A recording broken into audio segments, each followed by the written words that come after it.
আসসালামু আলাইকুম। আজকে একটা বিষয়ে পূর্ণাঙ্গভাবে আলোচনা করতে যাচ্ছিলাম। আসলে আমরা মুসলিম উম্মাহ শুধু নামে রয়ে গেছি, পূর্ণাঙ্গভাবে আসলে কাজকর্মে বা দুনিয়াবি খেয়ালের মধ্যে সবকিছু গুলাই ফেলি আর কি। তো আজকের বিষয়ে আজকে যে বিষয়টা আলোচনা করব সেটা হচ্ছে ইরান, ইসরায়েল, আমেরিকা যুদ্ধ এবং দাজ্জাল ইমাম মাহাদি। মূল প্রেক্ষাপটটা হবে তিনটা। এই তিনটা বিষয় নিয়ে আলোচনা হবে। আশা করি সবাই মনোযোগ সহকারে শুনবেন, পুরো ভিডিওটা দেখবেন। যদি পুরো ভিডিওটা দেখেন তাহলে অন্তত কিছুটা হলে ধারণা পাবেন যে আসলে বহির্বিশ্বে কী চলছে, বর্তমানে কী চলতেছে। তো প্রথমত আমাদের ইরান ইস্যুতে আসা দরকার, কারণ এটাই মূল প্রেক্ষাপট। এটা না বুঝলে পরবর্তী ধাপে হজরত ঈসা আলাইসাল্লাম, হজরত ইমাম মাহাদি এবং দাজ্জাল এই বিষয়ে কিছু খামতি থেকে যাবে, যা আপনারা বুঝতে পারবেন না সচরাচর।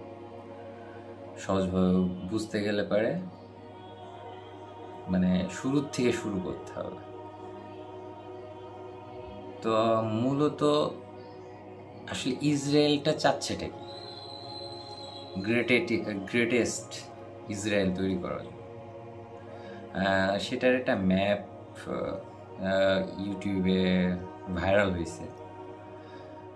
তাছাড়াও ট্রাম্প, নেতানিয়াহু তারা এখন এটাকে ধর্মীয় যুদ্ধে রূপান্তর করার চেষ্টা করতেছে। এটা আর কি ইউটিউবের মাধ্যমে আমি জানতে পারলাম যে তারা বলতেছে এটাই সেই যুদ্ধ, এই যুদ্ধের পরে মাসি আসবে। তাদের মাসি হিসেবে বলা যায় যে দাজ্জাল। তো এখানে কিছু বিষয় বোঝার আছে। এখানে নবী করিম সাল্লাল্লাহু সাল্লামের কিছু উক্তি আছে, তিনি আমাদের কিছু দিক নির্দেশনা দিয়ে গেছেন। এই বিষয়গুলো আমাদের জানা খুবই জরুরি। এই বিষয়গুলো আমাদের মাথায় রাখা উচিত। একজন মুসলিম হিসেবে আমাদের মাথায় রাখা উচিত।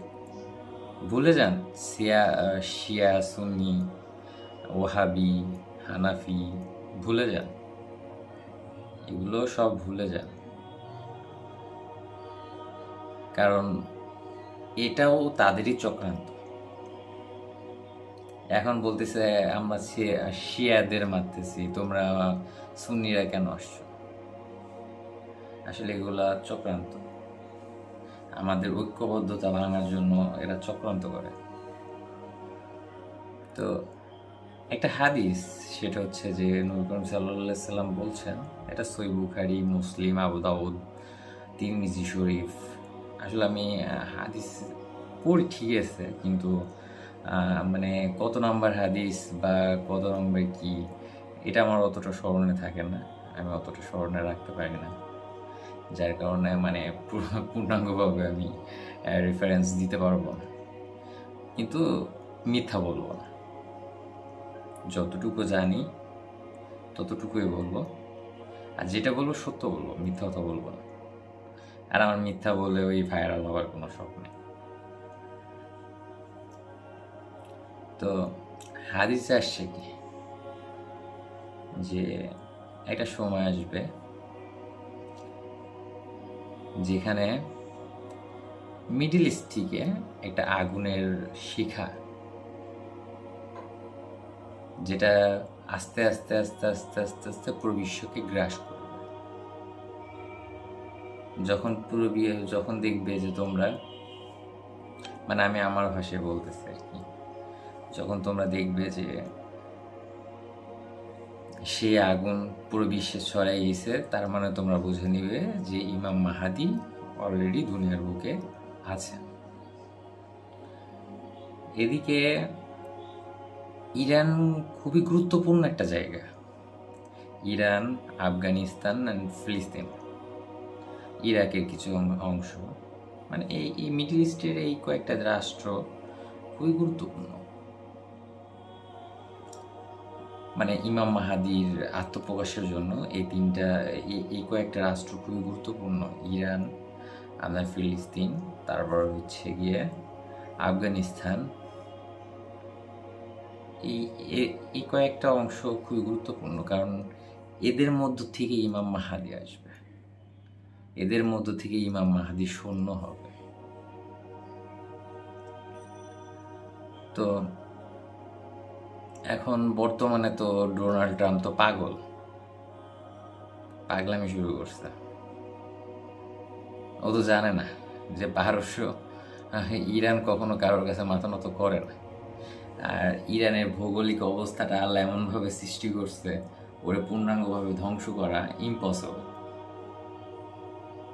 আর 4000 কিলোমিটারের একটা মিসাইল ছুটছে জাস্ট, এটা তো ও তো বোঝাইছে যে যদি আমার কাছে 4000 কিলোমিটার থাকে তো আমেরিকা তুমি সাবধান থাকো, 10,000 কিলোমিটার এটাও থাকতেও পারে আমার কাছে। তো আসলে হাদিস অনুযায়ী এই আগুনটা অলরেডি ইরানে ছড়াইছে। ইরান থেকে দেখেন আপনি সৌদি আরব, কাতার, ইয়ামান, ওমান, কোথাও বাকি নেই, মিডল ইস্টে কোথাও বাকি নেই। আগুন কিন্তু ছড়াচ্ছে, দিন বা ছড়াচ্ছে। আর আমি একটা নিউজ পেয়েছি যে খামেনির একটা ইয়ের থেকে একটা পোস্ট আসছে যে ইমাম মাহাদি চলে আসছে, শুধু তার আত্মপ্রকাশ। আসলে তিনি আল্লাহর ওলি, আল্লাহ তাকে হেদায়েত দান করছেন, তিনি আল্লাহ তাআলার মনোনীত বান্দা। তো তিনি যতক্ষণ না চাইবেন তাদের ততক্ষণ পর্যন্ত আমাদের কারোর চেনার সাধ্য নাই যে তিনি আসলে কে, মূলত তিনি কে।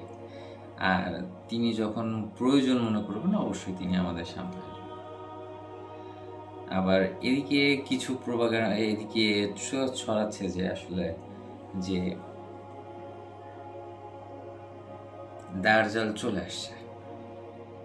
আচ্ছা, দাজ্জাল কি? আগে আমাদের বিষয়টা বুঝতে হবে, দাজ্জালটা কি।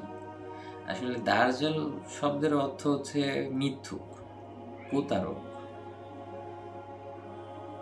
তো মিথ্যুক, প্রতারক এই দুইটা উদাহরণ দিলে যথেষ্ট। যেরকম ট্রাম্প মিথ্যুক আর প্রতারক, নেতানিয়াহু প্রতারক, এদেরকেও দাজ্জাল ধরা চলে। তো আসলে প্রকৃত অর্থে দাজ্জালের পূর্ণাঙ্গ নাম আমি হাদিসে পাইনি, কোরআনেও পাইনি। তো এর থেকে বোঝা যায় যে একক কোনো ব্যক্তিত্ব নয়, যার মধ্যে প্রতারণা আছে, যার মধ্যে মিথ্যা আছে, সেই দাজ্জাল।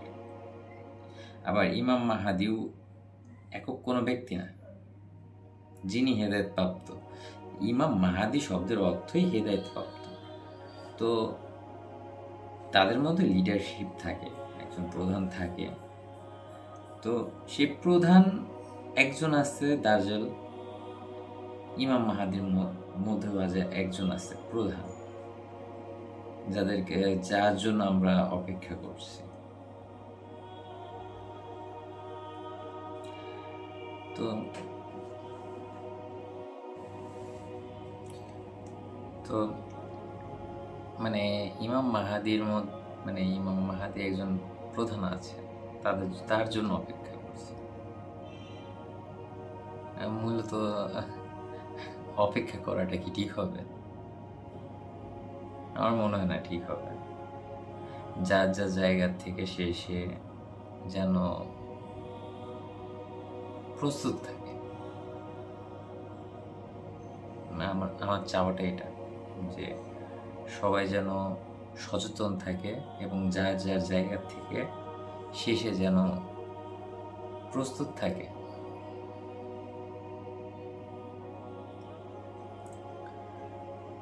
আর সত্যতা বলতে কি, ইরানই এমন একটা রাষ্ট্র যে সত্যের জন্য লড়ছে, যে পরাশক্তিকে ভয় পায় নাই।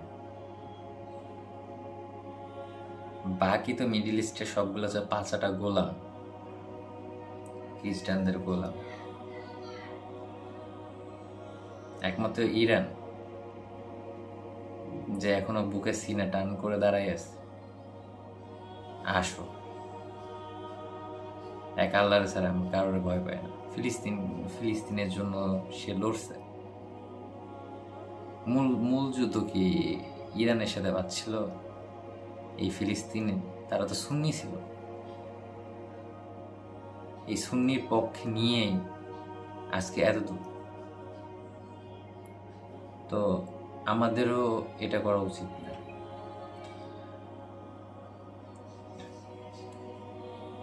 ইরানের যে সুপ্রিম লিডার ছিল, আমি তাকে যথেষ্ট সম্মান করি, যথেষ্ট ভালোবাসি, আর আমি খুবই শোকাহত। আমি প্রচণ্ড শোকাহত, মর্মাহত তার মৃত্যুতে। কিন্তু সে তো বলে গেছে না যে এক খামিনিরে মারলে হাজার খামিনি এসে দাঁড়াবে। তো অবশ্যই ইনশাল্লাহ দাঁড়াবে।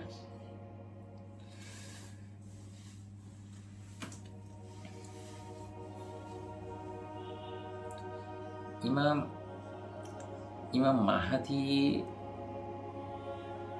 আসলে ওনার নাম মুহাম্মদ বা আহমদ, আমার মনে হয় না যে এরকমই হইতে হবে। হতে পারে এমন আহমদ বিশ্বস্ত, তার নামের অর্থের সাথে নবী করিম সাল্লাল্লাহু আলাইহি সাল্লামের নামের অর্থের মিল হবে, এরকম হতে পারে। আমি আমি অত কিছু জানি না আসলে, আমার অত নলেজ নেই।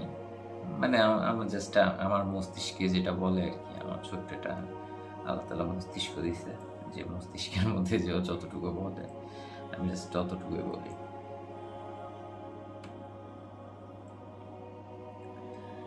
এখন এই যে শুরু করছে যে বিরতি, যুদ্ধ বিরতি, এটা ওইটা হ্যান ত্যান ৭০০, আসলে এগুলো হচ্ছে তাদের চক্রান্ত। ইরানকে আবার ফাঁদে ফেলানোর জন্য। আমাদের সকলের উচিত, সকল মুসলিম উম্মার উচিত ইরানের পাশে দাঁড়ানো। সে যেভাবে হোক, যে আমরা যা করি বা যেভাবে পারি, যে পরিস্থিতিতে হোক না কেন, আমরা আমাদের নিজ নিজ থেকে চেষ্টা করা উচিত ইরানের পাশে থাকার। কারণ এই একটা মাত্র রাষ্ট্র যে ইসলামের জন্য লড়ছে।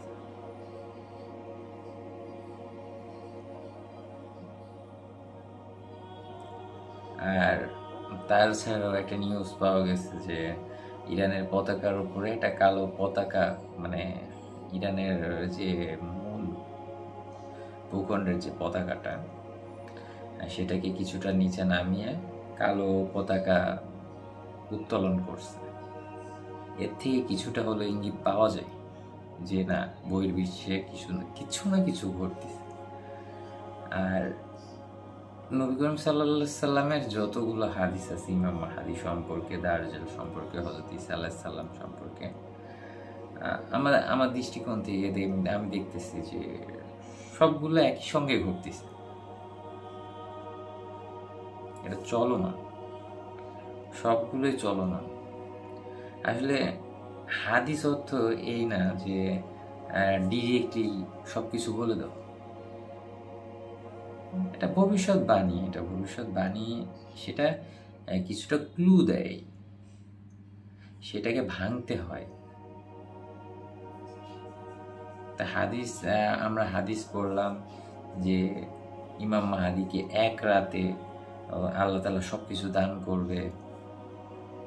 হ্যাঁ, হতে পারে দান করবে, এটা অসম্ভবের কিছুই না। যে আল্লাহ তাআলা চাইলে কি না পারে, আল্লাহ তাআলা চাইলে সব পারে। কিন্তু আমার মনে হয় না যে এক রাতে সবকিছু দান করবে,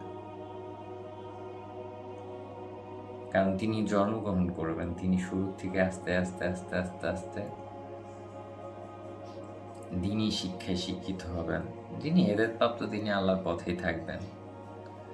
হয়তো বা হতে পারে এমন যে তিনি দায়িত্ব পেয়ে গেলেন এক রাতে, যেরকম নবী করিম সাল্লাল্লাহু আলাইহি সাল্লাম, তিনি তো শুরু থেকেই নবী ছিলেন,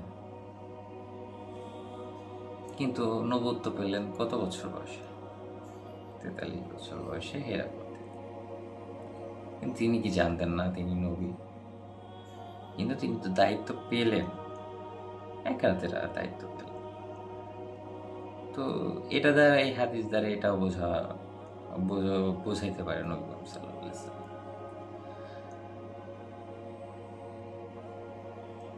তাছাড়া এখন যে পরিস্থিতি, যে প্রেক্ষাপট, আর যে ধরনের আপনার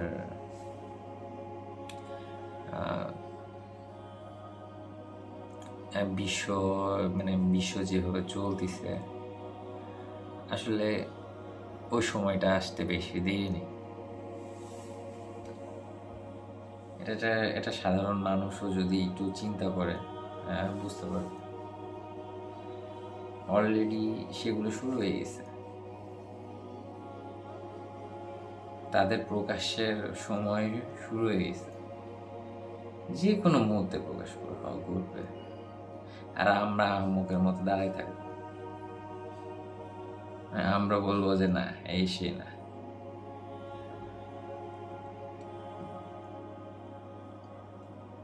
দ্বিতীয় বিশ্বযুদ্ধের কথা হয়তো বা সবাই জানেন। এটা কি একদিনে শুরু হয়েছে? এটা আস্তে আস্তে আস্তে আস্তে বড় একটা রূপ নিয়েছে। তো তৃতীয় বিশ্বযুদ্ধ কি হুট করে শুরু হবে? শুরু হয়ে গেছে, তৃতীয় বিশ্বযুদ্ধ শুরু হয়ে গেছে। এটা আস্তে আস্তে বড় রূপ ধারণ করবে।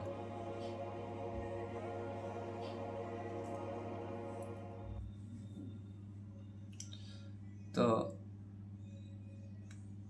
এই সকল বিষয়ে বলতে গেলে অনেক সময় লাগবে, হয়তো বলে শেষ করা যাবে না, অনেক সময় লাগবে।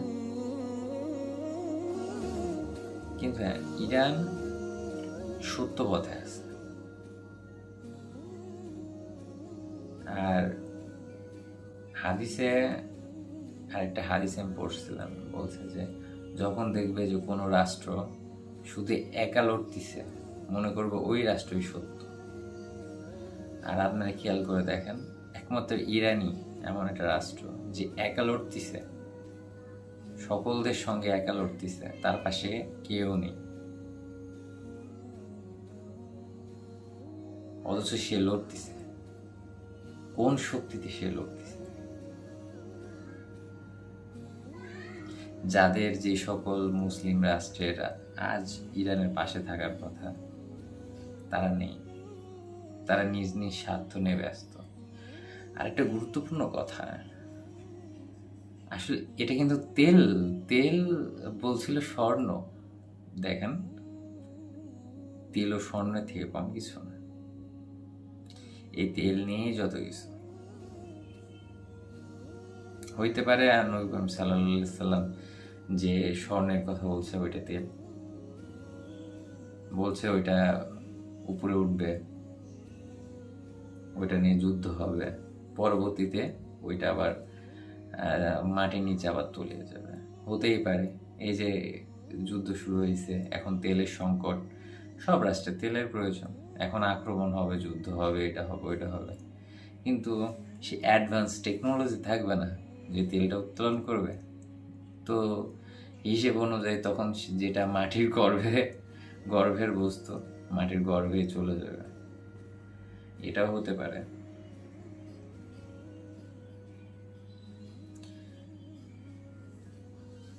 ইমাম মাহাদি চলে আসছে, গ্যারান্টি এটা। আবার অনেকে বলবেন যে কি বলে না বলে, চলে আসছে। ওনার কার্যক্রম উনি চালাচ্ছেন, দার্জালের কার্যক্রম দার্জাল চালাচ্ছেন। দুজন দুজনের কাজ করতেছে।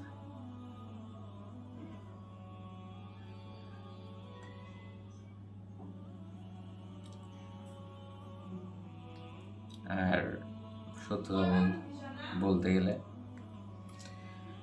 যে ইমাম মাহাদি বলছে যে নবী করিম সাল্লাল্লাহু সাল্লাম বলছেন যে কাবার সম্পদ তিনি মুক্ত হস্তে সকলের মধ্যে দান করবেন। আসলে এই সম্পদটা কি? যদি কাবায় সোনা দানা রূপা থাকতো, যে প্রধানমন্ত্রী এখন যে বসে আছে সৌদি আরবে, একটা রাখছে মনে করছেন? রাখতো? আসলে এটা মূলত সেই জিনিস, এটা হচ্ছে ইমান।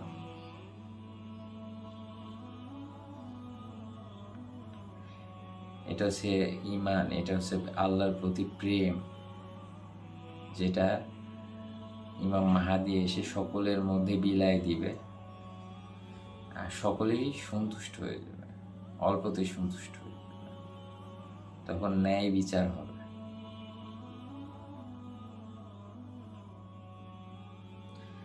আশা করি যতটুকু বলছি বুঝছেন। আরো অনেক কথা বলার ছিল, আসলে মাথায় একটু এলোমেলো হয়ে গেছে, অনেক রাত হয়েছে, তো এই জন্য আর কি বিষয়টা আগে এলাম না। যতটুকু বলছি পরবর্তীতে ইনশাল্লাহ সামনে এই বিষয় নিয়ে আর একটা আলোচনা করব, ওইটা খুব ভালোভাবে মানে গুছায় বলবো। আজকে ভিডিও দেখার পরে মনে হলো যে কিছু একটু পূর্ণাঙ্গভাবে নিয়ে এটা ভালোভাবে একটা প্রস্তুতি নিয়ে আমি আপনাদেরকে এই বিষয়টা পূর্ণাঙ্গভাবে বোঝানোর চেষ্টা করব। আশা করি বুঝবেন। তখন ভালো থাকবেন। আসসালামু আলাইকুম।